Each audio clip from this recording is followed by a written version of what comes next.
Very good. Yeah, it's got that red sand, building sand here where I live. But you got to go down 2 feet in order to hit that sand. I think you should just try it. I think you should just try putting up whatever dipole and just see what fits and try it out. You know, don't put a lot of money into it. Just see if you can support anything. Just make sure the wire is the right length and make it fit in the space you've got. Yeah, but half of my antenna, the shield side is down 28 feet, and it's hooked up to a telescopic Roan mast. The shield side, you really can't hang the wire down next to that mast. I believe you would lose something. Well, the good news is it doesn't seem like you're under any pressure to do another antenna, because the one you've got now has always worked quite well. This is true, and I also made a backup. I made a few of these things. The only problem is every so often the 300 ohm twin lead breaks. So I have a backup to throw up right away. Yeah, part of the antenna, the center conductor side, I call it the hot side. That's up about 35 feet. The center is up 40 feet. And then the other one, it's 99 feet. Total length, fed with 300 ohm twin lead, cut to, tuned to 14175. That's what I tuned it to.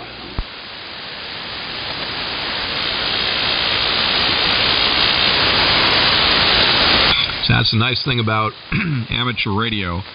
No matter how much or little you spend on radios, it doesn't take much at all to build and try out a whole bunch of different antennas. You know, I had an off-center fed dipole, a really good one, when I was down in Florida, and I believe I spoke to you on this particular radio when I was down in Palm Coast. But the thing wasn't high enough, so the antenna did not work well.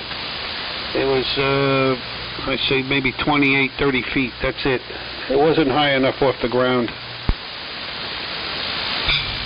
Yeah, but if you were in Florida using that antenna and you and I spoke and I was here, that's pretty good. Yeah, but I don't know. This here is, it seems to work. It's not the best antenna in the world, but like I said, somebody emailed me from Sydney, Australia, and told me they heard me on 3885 in the morning.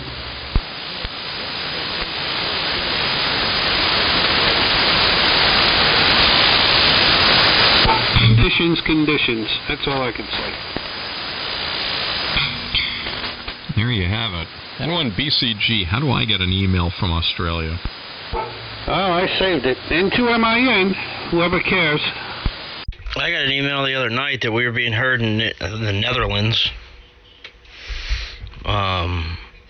Somebody was listening to a WebSDR over there and heard me, you, Clark, Timmy, Billy. Those are the only calls he had mentioned. I think he mentioned. Oh my God, I'm half Dutch. These are my peeps. I wish I knew about that. I'll have to find the email. Yeah, it was less than a week ago. They emailed me. I'll have to find it. Was the guy's name Hank? MPH? Mike Papa Hotel, the suffix? I gotta look. I don't want to say, and then, bite my tongue.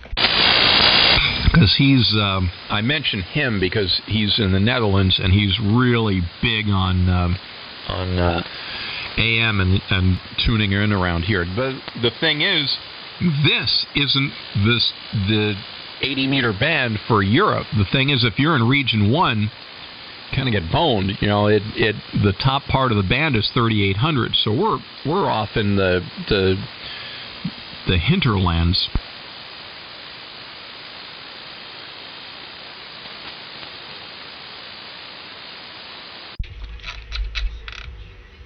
Yeah, I'll find it. It's in here somewhere. I've been getting like these weird people on my YouTube channel. They're like, man, great content. It's like the same people. I think they're spammers. They're trying to get me to like subscribe to their channel or something. Yeah, big up. Hope you don't mind me watching. Can we be friends? I get a lot of comments like that. It's kind of creepy. That's Bill and his tribe.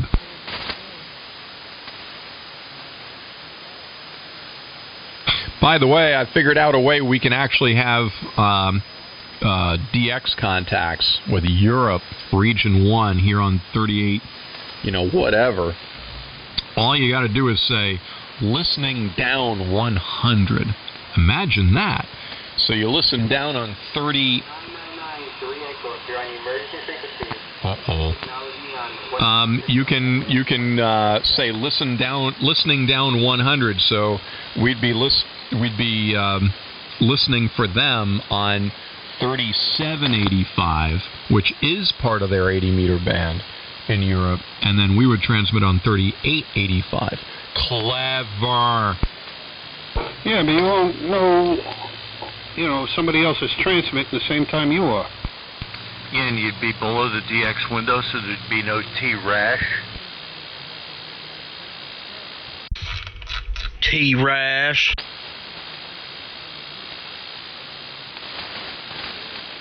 There is always T-rash. What's a T-rash? It's trash with the T separated.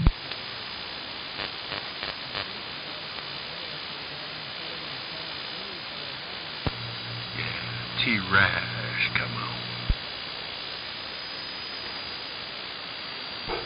Hey, Clark, I need an honest opinion. I was going to play around with the audio section on this radio. I was just curious. Does it really sound flat? Does it have any highs? Does it have any fidelity whatsoever? Yes, it does. That's a DX 100? No, Viking 2. My 70-pound Johnson. Oh, I'm sorry. There's so many people who've got classic rigs, which is a good thing, but you all start to blend in. The person to ask is Billy, W2BTK. Almost forgot. Because he has a Viking 2, and obviously he modded his up, but these rigs, these classic rigs, can sound pretty yellowy, and yours does not, so it already sounds like it's had some work done. I think it sounds fine. A bit of work on it. When I was down in Florida, that's where I acquired the radio.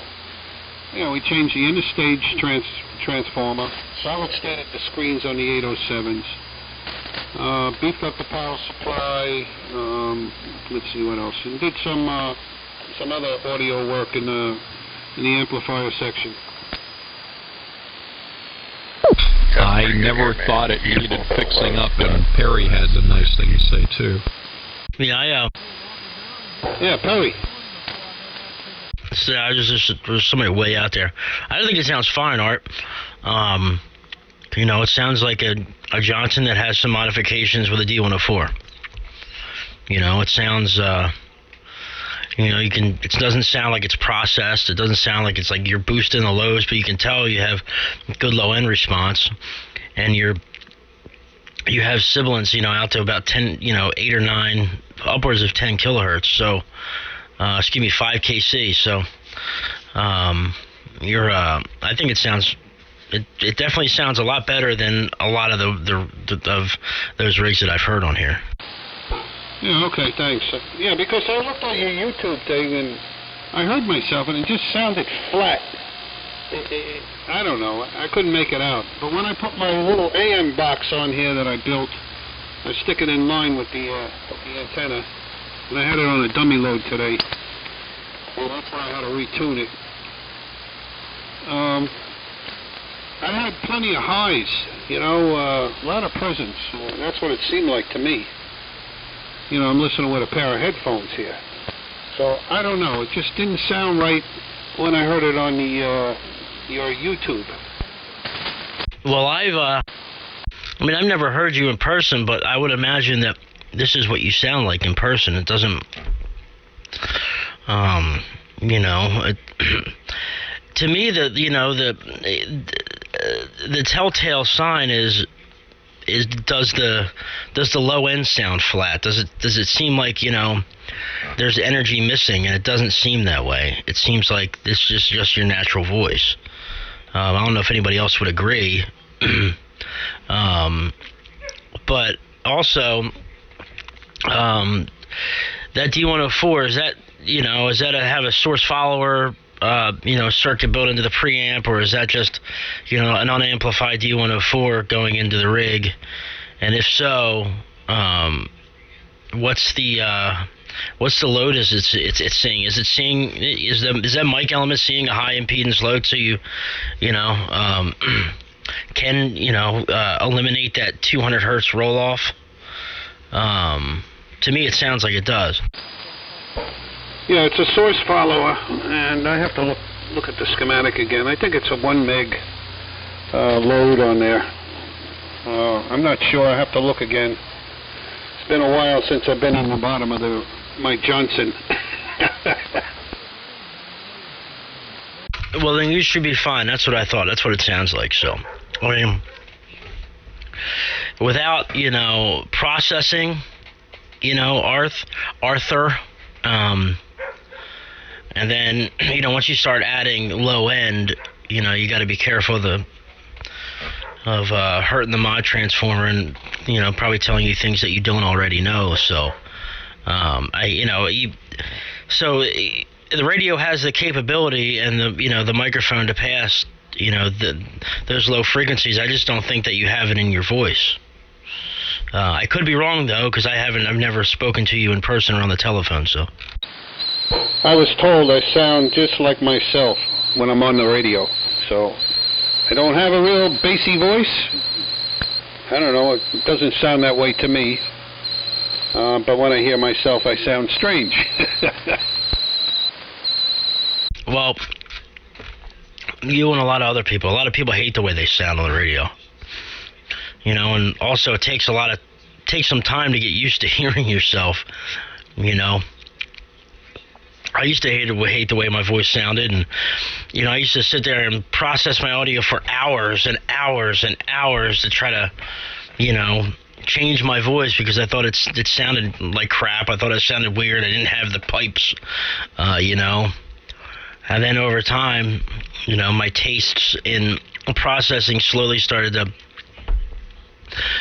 change to a more natural tone, and everybody seems to enjoy the more natural sound as opposed to the over processed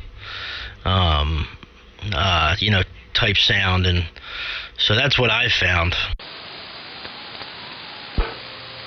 You sound okay.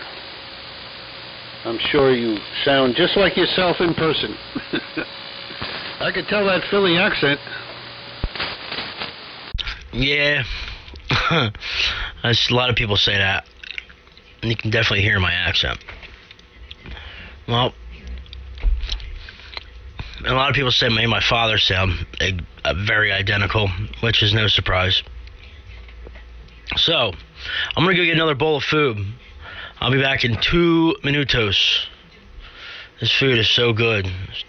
Rice, cheese sauce, broccoli, and chicken. Whew.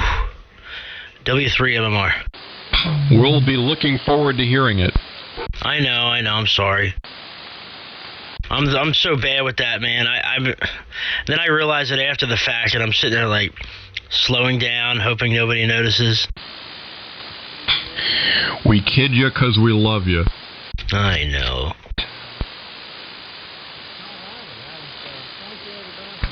Yeah, right on. W2ENY. N2MIN, whoever cares.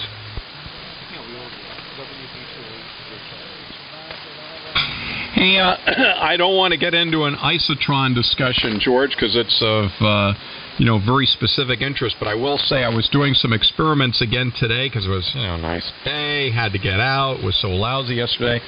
Do you realize? Maybe you don't. The bottom plate on those Isotron antennas really don't do anything. I don't know, you probably don't have the 160 meter antenna, but that bottom aluminum plate on the long Isotron antenna, I tried removing it and nothing changed. So just thought that was worth mentioning. And one BCG. Absolutely. Good news. Well, news. Thanks for sharing that. Guys, carry on. Low audio, what?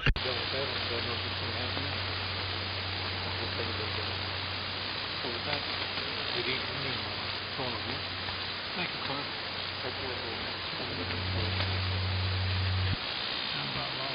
And you're leaving? Do those antennas really work? Does what work? That Isotron antenna, does that really work? Or is it just for show? Well, where's George? I think that it's important to consider what it's being compared to, because if you look at some people's reviews, they'll say this is just a $200 dummy load. And then other people say this is remarkably efficient. So here's why you get those two things. The person who says it's a $200 dummy load is comparing it to a full-size dipole. That's not fair. These things are tiny compared to a full-size dipole. If you compare the Isotron to anything that I've even heard of, which is of that size, it kicks ass. I've been experimenting with I made my own kind of cheap knockoff Isotron antenna to experiment with, and I found the efficiency of something like that to be remarkably high when you compare it to more traditional antennas. And you know what it is? The whole magic in the Isotron antenna is the capacity hat, and that's not necessarily new technology. So if you have an antenna, whether it's a dipole or a vertical or whatever, and Artie, this kind of goes back to what we were talking about, if you have to make it shorter, then by all means use capacity hats, because that's a magical way of getting the efficiency cranked up significantly on short antennas, particularly verticals. N1 BCG. What does it radiate? Is that a horizontal, vertical radiation pattern? Just curious. The Isotron is vertical. It's or the one that I've been messing with is vertical. I don't know. I don't really know much about the ham band ones. All the Isotron stuff that I've been looking at has been like 160 and the broadcast band from a Part 15 standpoint. You know, the like what you would get on a standard AM radio. But that's the most challenging, because you know your Part 15, you're limited to a 9-foot, well, a 3-meter long antenna. So you've got to have the equivalent of a resonant antenna in less than 10 feet, and that's quite a challenge. But the Isotron design with the capacity hat actually is fairly feasible. Yeah, very good. Oh, all right. Whatever. I'll stick with my stupid mystery antenna. It seems to work for me at the moment. I really wanted to build a two-element wire beam for this frequency, but my wife don't want to move upstate. You know, for 40 and 80 meters, or 75, whatever. She just don't want to move. We're stuck here since I came back from Florida. Stuck here in this house. 32 years. I'm thoroughly impressed by it. I've never used one, seen one, but when George comes in here in the evening and is 30 over, and you know, from Queens, and there's other folks on here in his area that are running in his vicinity, I should say, within a few, 50 miles or so, and are running full-size antennas, and they're both equally as strong. I tip my hat. Maybe that's why I couldn't hear him. It's vertically polarized. So I couldn't hear him that well. No, you couldn't hear him because his audio was real low. He was giving me 25 over. I just couldn't hear him because his audio was turned down. Oh, he could have been going over my head, too. That's true. Yeah, but he'll come in here if he puts on the D104 that we tell him to leave on. You'll be able to hear him just fine. Yeah, I believe I spoke to him before. Very good. Okay, I think I'm going to go have a glass of Jack on the rocks. Maybe smoke another cigar outside. We'll be back. N2MIN. Whoever cares. All right. We'll catch you in a bit. And we care, Arthur. We care.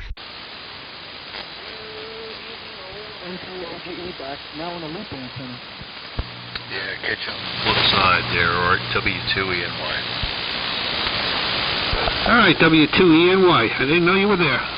Good evening, sir. N2MIN. We'll be back. Yeah, right on, brother. Yeah, we're up in Cornwall on the Hudson, southern state of New York here. Name is Bob. Bravo, Oscar, Bravo, Bob. Have a good time with the Jack and the cigar. Yeah, very good. Is that up there, let's see, by Roosevelt and, what's it, Morgan, not J.P. Morgan, up there by their mansions there, Highland? Yeah, I'm not quite up that far. I'm the first village north of West Point Military Academy. We border the Hudson together. Oh, okay. You're pretty much downstate. Okay. We'll be back. N2MIN. Barry, Yo. do you copy this weak little station? Yeah. You're like 15 over. Hey, I'll take it. This is the new antenna. I put up the leg. That one leg that was low. It's now 20 feet up. Hey, good deal. Yeah, you're like 15, 20 over. Let me do a little check here. So this is the new antenna, and this is the old antenna. This is the old antenna, 123 W4IPC. This is the new antenna, W4IPC. Well, you're in a fade, but it's about, I don't know, I'd have to kind of hear more from both. When you were A-Bing with the selective fading, it was kind of hard to tell, but the new antenna did peak around 20 over, and the old antenna was a little over 10 over at its peak, but, you know, like I said, more time and more better comparison. We'll see. Well, we're back on the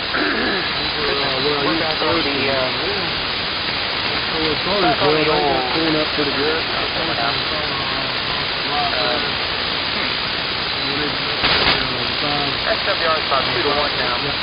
Once it up higher. I didn't tweak it yet. That's going to be another problem for tomorrow probably. But, hey, she's still doing good. And, yeah, I'm happy with it. I am happy. W4, there's another TISO going on too. I don't know. I hear a bunch of 4 calls. I don't know if they're for us or not. This is W4 LTC. Yeah, that guy was coming in there pretty good with you. You guys want to move down to 73? That is amazing. I was just listening to 73. Perry, that's a great idea. Let's do the big Q, S, and Y. And one BCG. All right. Let's turn that up.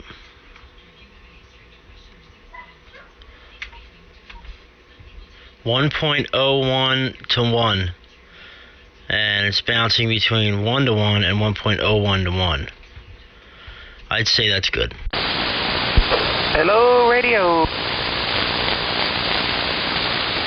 Yeah, Connor, you're fine. You're good 20 over. relatively solid there. So that's the story on that. I need to get this coffee in me so I can get a second wind here. I'll take it. I'll take the signal. Yeah, I don't know what the heck was going on.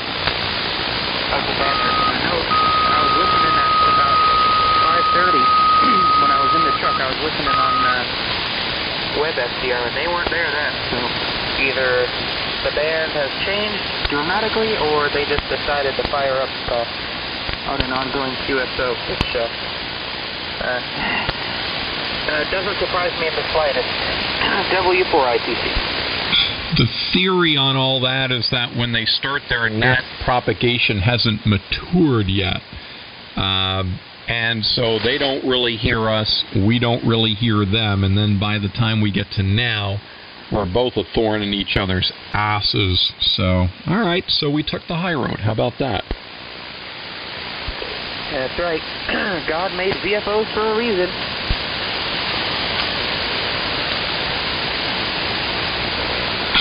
Okay, N1 BCG commencing service on 3873. Who else came down with us? That's the expression. I'm as good as I want and better than I should. No, because what is it? Shelter in place, the quarantining and stuff. You know, it makes it kind of awkward to go anywhere because you fly to different states and, you know, it's like all their residents are supposed to stay home, and so then you show up at the airport. It's kind of rude. Yeah, I would think about just walking around to get some time on our runways and do things like Well, I just found out that the airport here is going to be closed for a month. You believe that? Like the entire month of May. That's one of my favorite months to be flying. And they're going to be closed because they were digging up the runway. Now, it's a good time to do it because, you know, flying is at an all-time low because of the quarantining and stuff. So they're very smart to be doing it now. But when you think about it, it's like, wow, can't fly if I wanted to. Yikes. Hey, flights to China are pretty cheap. Your short-field performances, I suppose. The middle of our runway, 3,000-foot grass strip is pretty wet. I could probably make it work, but if I end up, you know, landing, the one end kind of slopes down, and we usually end up, you know, setting down about with the high. Just got to climb down that channel. And so, figure the first couple of landings out, I don't necessarily want to land the tail dragger and slithery muddy stuff. Let's just decide to move in an interesting direction. Let's go off. I think I'd go shoot a couple of winds and full stops and then go over to Portland and get gas from the Automagic gas pump there. All it needs is me and a credit card. They should be happy. So I figured that would be doable. And kind of noodle around and sightsee and come back to the home field. But so far, not quite so good. So need a calm day, good weather, and a little drier environment.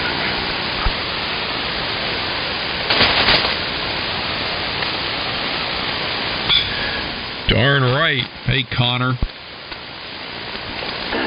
Oh, I'm just sitting here doing a damage report. The local radio club. There was that storm yesterday. Our mast broke on our tower and destroyed 4 antennas. Well, 6 antennas, 4 beams, 2 wire antennas. So,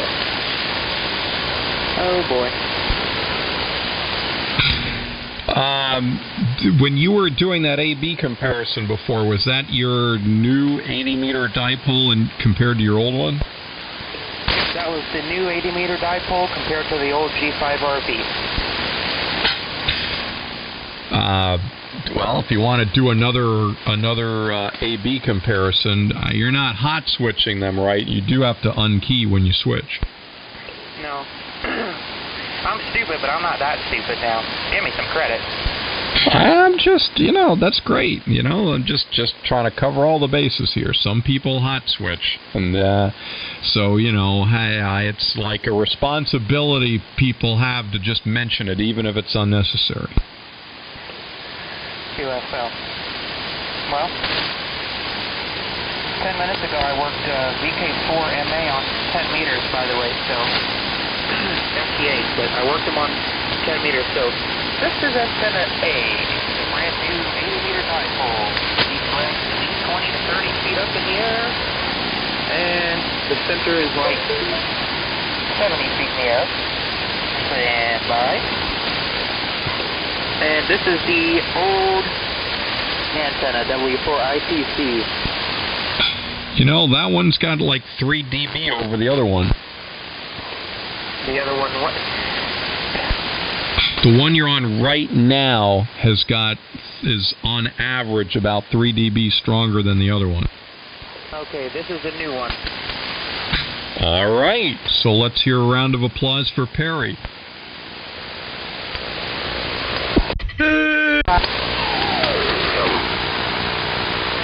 See that?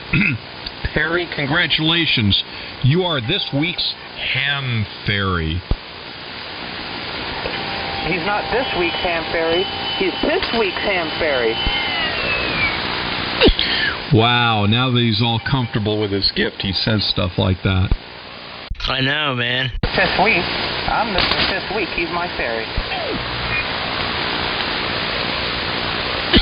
Man, that just borders on ingrate. He said, Perry,